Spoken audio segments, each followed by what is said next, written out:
Flamengo é uma devoção, ninguém pode explicar.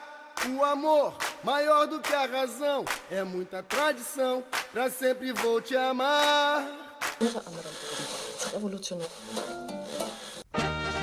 Salve, salve, nação rubro-negra! Entra agora no ar mais um episódio do seu podcast Fly em Campo 1, com a apresentação de Renan Braz. Olá, seja muito bem-vindo, seja muito bem-vinda. Estamos começando o 9º episódio da Fly em Campo 1. Hoje vamos falar sobre a escalação do Flamengo contra o Palmeiras, contra o Atlético Paranaense e também sobre as substituições do Rogério Ceni. Meu nome é Renan Braz, sou mais um torcedor rubro-negro que ama falar do Mengão. E para bater esse papo descontraído, eu convidei o meu amigo Natanael Lessa, do canal Ser Flamenguista Não Se Explica, Se Vive. Bom dia, boa tarde e boa noite, Natanael. Bom dia, boa tarde, boa noite, meu amigo Renan e ouvintes. Vamos falar um pouquinho desse jogo contra o Palmeiras, ao qual o Rogério Ceni mandou a campo uma escalação com Hugo, Felipe Luiz, Rodrigo Caio, Arão, Isla, Gerson, Diego, Bruno Henrique, Arrascaeta, Everton Ribeiro e Gabigol. Uma escalação, a princípio, a melhor coisa que se tinha a colocar em campo, com exceção do que ele trouxe Arão para o meio da zaga, junto com o Rodrigo Caio, para colocar o Diego, deixar o Diego em campo. Com isso, ele preteriu os outros zagueiros. No decorrer do jogo, o Flamengo perdeu o Rodrigo Caio, machucado, e aí ele colocou o Gustavo Henrique, que, ao meu ver, não comprometeu. O jogo bom, o Flamengo conseguiu imprimir um ritmo bom, que a gente começou a pensar num Flamengo em progressão. Ganhamos o jogo por 2-0, apesar do primeiro gol ter sido num bate-rebate daquele, mas foi jogada,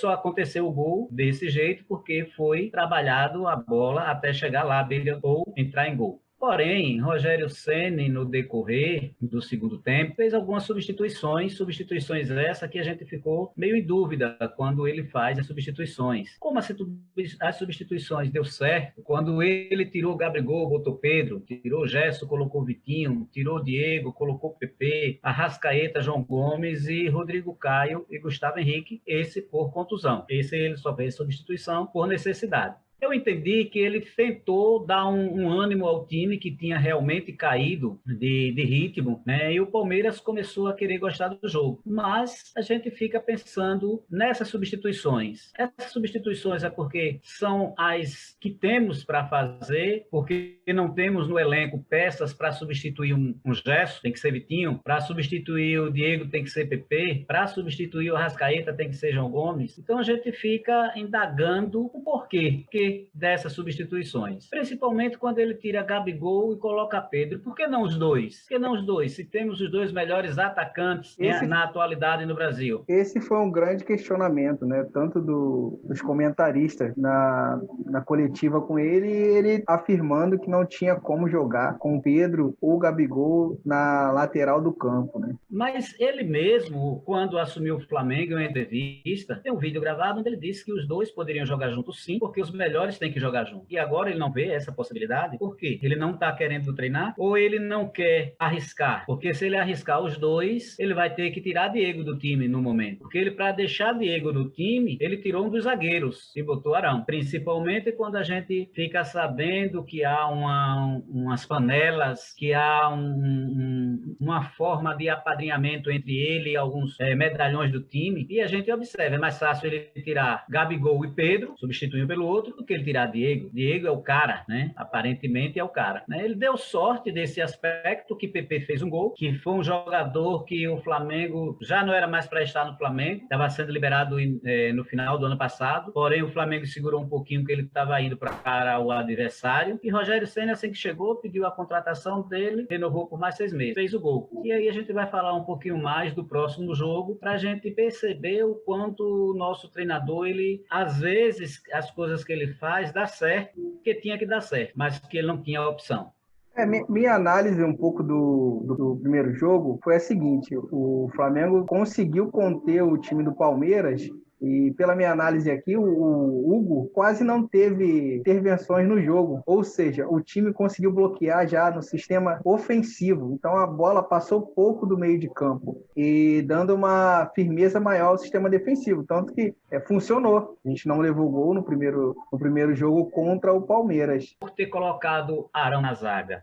Deu certo porque o time, neste momento, que a gente não teve bola no nosso gol, porque a frente estava marcando em cima. É o pós-perda, perdi a bola, estava em cima. Visto que o nosso gol, primeiro gol, foi numa roubada de bola de quem? De Gabigol. O cara já ia saindo, ele deu um pique, pressionou e a gente ganhou aquela bola. Então, na medida que a frente consegue fazer essa pressão lá em cima, óbvio que a gente não vai ter problema na defesa. Então, aí o sistema defensivo está funcionando. Agora, quando não faz essa pressão, aí o sistema defensivo já começa a estourar na zaga. Então, a zaga agora, a defesa já não vai mais conseguir. Por quê? Porque quando isso acontece, a gente precisa ter um meio de campo que consiga marcar, que consiga dar combate, que consiga fazer as coberturas. E quem é o homem que faz isso no meio de campo? Muita gente não gosta dele. Muita gente critica ele, mas é o Arão. O Arão quem faz isso. Porque Gerson não consegue fazer isso igual o Arão. Diego não consegue fazer isso igual o Arão. João Gomes, sim. João Gomes, ele chega perto do Arão. Só que Arão estava na zaga. Se você observar, a gente, em alguns casos, Arão, por estar habituado a jogar ali do meio para frente, ele sai da zaga e vem dar combate e cá na frente. Ele faz isso, por conta de que ele está acostumado a jogar ali no meio. E ele já disse a Rogério Ceni que não gosta de jogar na zaga. Porém, o treinador pediu, ele ia dar o máximo dele. Então ele está dizendo, eu não quero jogar aqui. O Flamengo tem Gustavo Henrique, Léo Pereira mesmo, que a gente sabe, critica muito, mas tem Léo Pereira. A gente tem Natan, temos Tuller, tem Otávio lá na zaga, tem Noga. Por que tirar Arão? Eu não digo no decorrer do jogo, se houvesse uma necessidade, o zagueiro se machucou, ou não tem como ele fazer essa substituição, mas iniciar o jogo com Arão deu certo, contra o Palmeiras. E foi isso que abafou, né?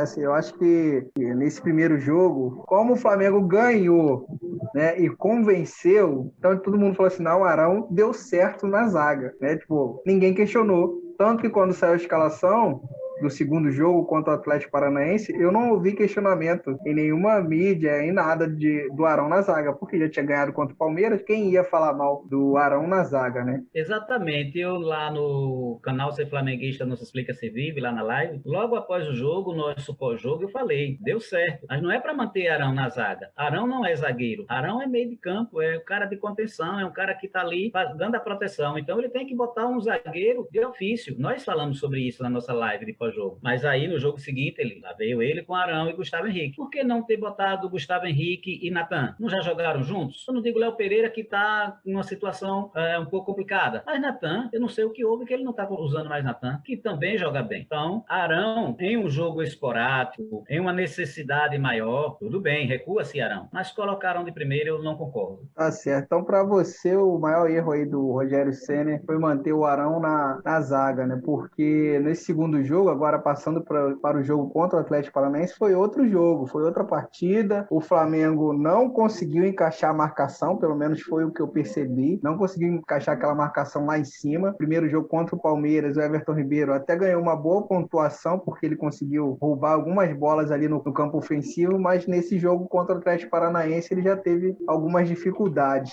Olha, a escalação do Rogério Ceni, ele, como o Bruno Henrique recebeu o terceiro cartão amarelo, ele colocou Vitinho por aquele lado, e na minha opinião não deveria ser Vitinho. Ele poderia ter entrado com João Gomes e puxado a Arrascaeta um pouco para ali. E foi aí onde o jogo não houve aquela pressão como houve contra o Palmeiras. Por quê? Porque Bruno Henrique ali, ele pressiona junto com Gabigol e Everton Ribeiro. É o que aconteceu contra o Palmeiras. Assim como colocou Vitinho não faz essa pressão. Além disso, o Bruno Henrique, ele volta para ajudar o Felipe Luiz junto com o Gerson. Nesse jogo, Vitinho não voltou tanto, nem Gerson, porque Gerson estava ruim. Gerson, nesse jogo, para mim, foi o pior jogo dele no Flamengo. Gerson não conseguiu jogar. Então, com isso, nós não tivemos aquela pressão que tivemos contra o Palmeiras. O Autuori conseguiu jogar em cima do Felipe Luiz, invertendo as bolas em Isla. Então, ele explorou os nossos dois laterais.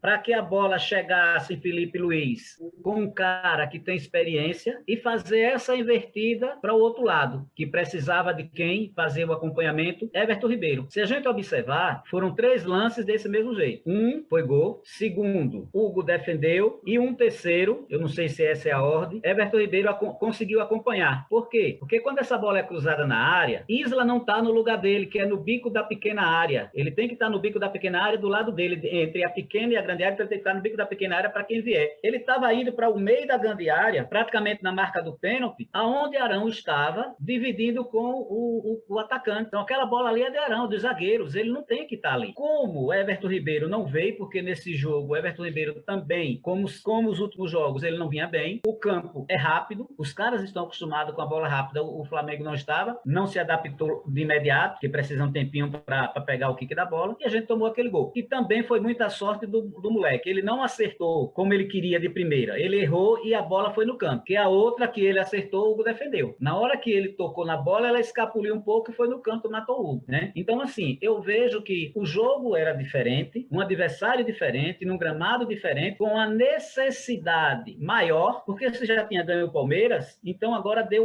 é como se tivesse dado um ânimo maior à torcida, então tinha que ganhar para continuar encostado lá no Internacional. E aí ele me mantém Arão na zaga, podendo ter colocado Gustavo Henrique, o Natan, com Tuller, ter trazido Otávio, fizesse alguma coisa. Agora, se a gente observar se Arão, tem pessoas que estão colocando a culpa nele do segundo gol, eu não vejo a culpa de Arão, porque quando voltou os 2 zagueiros e os 2 laterais. Só que Felipe Luiz não aguenta correr tanto. Então a bola do jeito que foi cruzada não tinha como tirar, porque aquela bola era para ter matado a jogada quando o PP perdeu ela na entrada da área deles. O contra-ataque não era para continuar não, porque não foi um contra-ataque, perdeu e eles fizeram um lançamento. Eles deram 4 a 5 toques na bola até chegar no lado esquerdo de Felipe Luiz. Esse foi meu questionamento, Nathanael, e esse que eu estou perguntando é o seguinte: por que mudou a estratégia? Se a estratégia do primeiro jogo era perdeu a bola, fazer pressão, por que não manteve essa estratégia? Se você tem jogadores aí, pelo menos na minha opinião, o Vitinho, ele não é um grande jogador de definir o lance, e o próprio Rogério Ceni falou que é um jogador que recompõe bem, ou seja, que marca bem, e não foi o que a gente viu em campo. Exatamente. Então, isso deixa a gente sem saber o que realmente Rogério Ceni quer, se realmente Rogério Ceni está sabendo o que está fazendo, ou se ele está fazendo isso de propósito. Aí vem uma questão que talvez muitos não pensem assim, mas se nós ganhássemos aquele jogo, nós ultrapassaríamos quem? São Paulo, porque nesse mesmo jogo, Renan, não sei se você percebeu, as mudanças que ele fez no segundo tempo, o Flamengo estava em cima, teve no momento que ele foi fazer a troca, a gente quase faz o gol, num bate-rebate, numa abafa, que a gente estava em cima. Então ele tirou quem? Tirou Gabigol, para botar Pedro. Tudo bem, as bolas cruzadas, Pedro é alto e cabeceia melhor que Gabigol. Mas tirar Gabigol, por que ele não tirou Vitinho? E puxava Gabigol para o lado esquerdo? Porque depois ele tirou Arrascaeta e botou Rodrigo Muniz. O Muniz pode jogar com Gabigol ou com Pedro, mas Pedro não pode jogar com Gabigol. Gabigol jogou no Santos o tempo todo com o Ricardo Oliveira desse jeito. Ricardo Oliveira como centroavante e Gabigol pelos lados do campo, e fazia muito gol e dava muitas assistências. Então, eu acho que ele fez algo que não deveria ser feito. Nesse jogo contra o Atlético Paranaense, as substituições que mais me deixou em dúvida assim foi porque ele tirou os jogadores que poderiam decidir, né? Que é o que você está falando aí. Ele tirou o Arrascaeta, que é um dos melhores jogadores do Campeonato Brasileiro, tirou o Gabigol, que mesmo não jogando bem, que a gente tem provas disso, se a bola cai no pé dele, ali um lance qualquer, ele pode decidir, mas ele botou alguns jogadores, que foi o caso desse Rodrigo Muniz aí, que é um teste. Para mim, foi o que eu questionei no Twitter. Tá na hora de fazer teste com jogadores, reta final de Campeonato Brasileiro, você já tem que ter um time definido, né? Assim, e a gente viu Isla errando o tempo todo, ele veio trocar Isla faltando 5 minutos. E detalhe, ele não colocou Mateuzinho, ele colocou o João Lucas. Antes colocou Mateuzinho, agora colocou o João Lucas. Ou seja, ele não tem definido um substituto de Isla. Deveria ter um substituto definido. Aí fica colocando um e outro. Ele treina com um e com o outro? Ele não treina. Então, assim, às vezes diz que a gente está conspirando demais, é a teoria da conspiração demais, quando a gente coloca que ele parece que não quer que o time engrene. Para a gente definir aqui e finalizar esse podcast, eu queria que você fizesse aí uma escalação para o próximo jogo contra o Grêmio.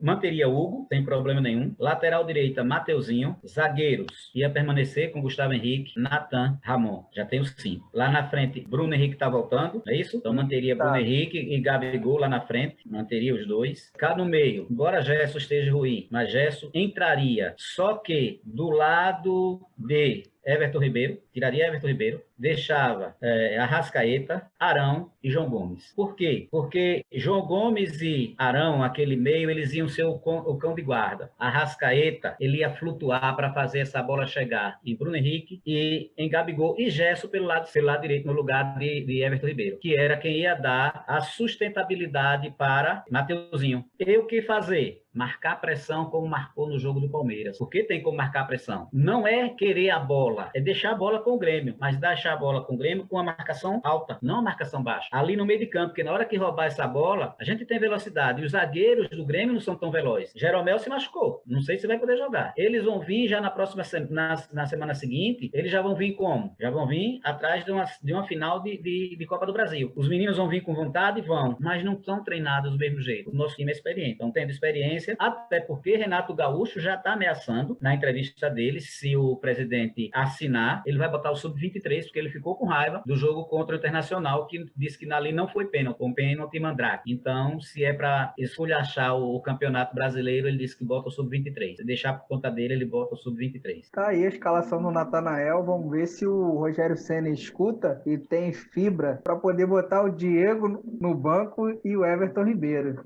Exatamente. Eu acho que é uma coisa bem difícil aí, devido, entre aspas, às panelas. Mas quero agradecer aqui a você, meu amigo ouvinte, que esteve conosco nesse podcast aqui, falando um pouco sobre a escalação do Flamengo contra o Palmeiras e contra o Atlético Paranaense, as substituições questionáveis do Rogério Ceni. Também quero agradecer o meu amigo Natanael, do canal Ser Flamenguista Não Se Explica, Se Vive, e vou deixar aqui agora um espaço para ele falar um pouco do trabalho dele e das lives e se despedir dos nossos ouvintes. Ok. Obrigado, Renan, pela oportunidade mais uma vez. É um prazer estar aqui sempre com você, assim que puder.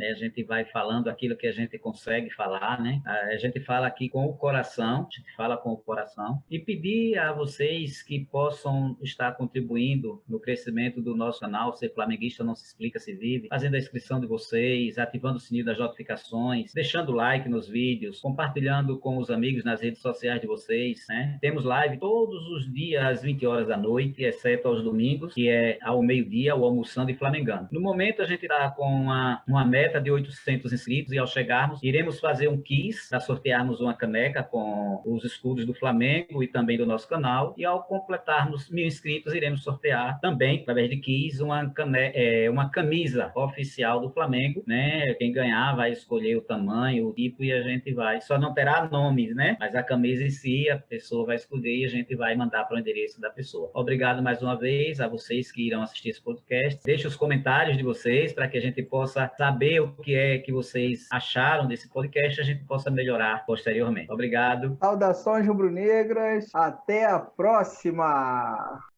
Flamengo é uma devoção, ninguém pode explicar. O amor, maior do que a razão, é muita tradição, pra sempre vou te amar. Esse foi mais um episódio do seu podcast Fly em Campo 1, com a apresentação de Renan Braz. Logo, logo, mais um episódio inédito para você não perca. Fly em Campo 1, aqui no seu tocador de podcast preferido. Uma vez Flamengo, sempre Flamengo, Flamengo sempre.